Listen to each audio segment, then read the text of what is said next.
started this association back in May of 2014.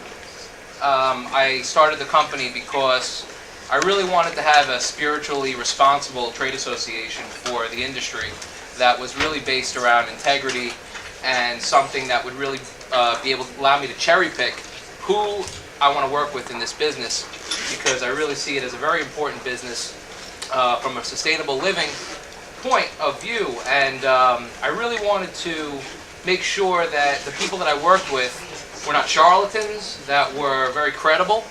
And I've really worked hard to build relationships with great people. And I'm very honored today to have two amazing people that are very brilliant people.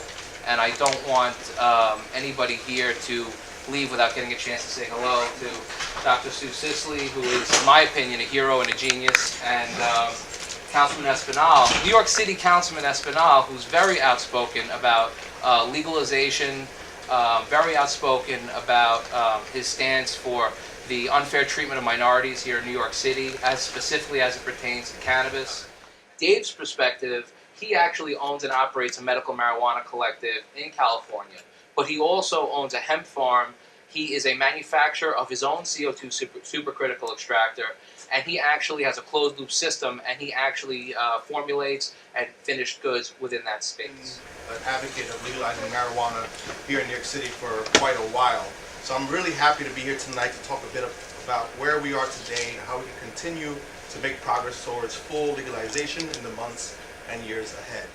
Under the current law, all medical marijuana facilities must be at least 1,000 feet from a school or house of worship. By comparison, the minimum distance for a liquor store is only 200 feet, and there's no minimum distance for a pharmacy.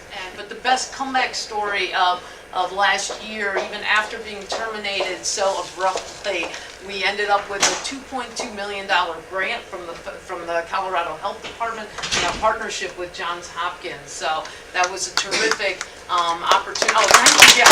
Give her a round of applause. So that was a huge help, and the good news was that Colorado had incredible foresight in trying to take their surplus money. They had about $13 million in surplus from their state medical marijuana program, and they allocated $10 million toward this efficacy project. They're granting money only to study efficacy of marijuana. Our study was FDA approved in early 2011. So I want to impress upon you that the FDA was not the barrier in this case. They have actually, they're physician investigators who want to see whole plant marijuana put through the proper drug development process. So the NIH just awarded NIDA a $68 million grant to perpetuate what we would argue is a failed monopoly. These folks are incompetent. It's taken them 20 months to grow our study drug that any expert grower here could have had in 3 months, grown to spec for us. They didn't have the strains that we requested. They only have up to 12% THC. If you go to the NIDA website, you see 12.4% THC is the maximum. If we're trying to do a real world study and understand what vets are using day to day, you know, that just doesn't cut it. So we have to end this DEA monopoly. It's crucial. This is where you guys, if you can plow your energy, your advocacy energy into getting rid of this and forcing the DEA to license other expert growers in the country. So I'm a physician. My name's Bernie Lee. We are 2 of the 150 that are certified.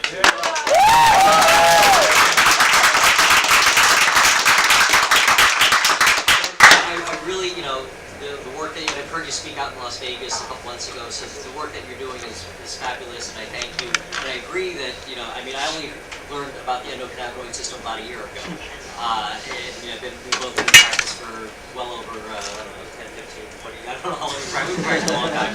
But I'm the Associate Chief Medical Officer of an agency called MJHS Hospice and Palliative Care. We're New York State's largest hospice and palliative care agency. We do a lot of advocacy for end-of-life care, palliative care, pain management. We do a lot of teaching throughout, so I certainly agree that the teaching has to be there. Really the big, I mean, I hear about a lot of barriers to having this be successful in New York and other states as well. New York, as far as I know, is the only state where the physician doesn't just certify the patient. The physician has to, not calling it a prescription, but it's essentially writing a prescription as well.